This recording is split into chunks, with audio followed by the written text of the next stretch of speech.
இன்றே டவுன்லோட் செய்து உங்கள் ஃபேவரட் ஷோக்களை என்ஜாய் பண்ணுங்க.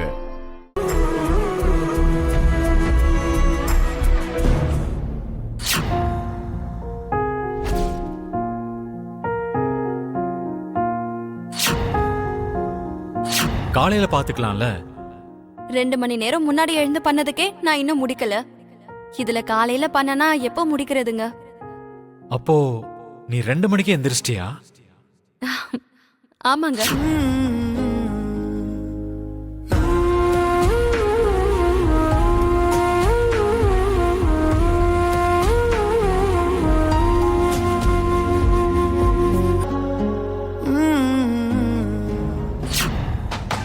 லக்ஷ்மி உன்னை தொடுறது மட்டும் இல்ல, அவ மூச்சு காத்து கூட உன் மேல படுறத நான் ஒத்துக்க மாட்டேன். மறுபடியும் சொல்ற, நல்லா ஞாபகம் வச்சுக்கோ. நீ கட்டி விட்ட தாலி மட்டும்தான் அவ கழுத்துல இருக்கணும். உன் மனசு, உன் மைண்ட் எப்பவும் உன் கண்ட்ரோல்ல தான் இருக்கணும்.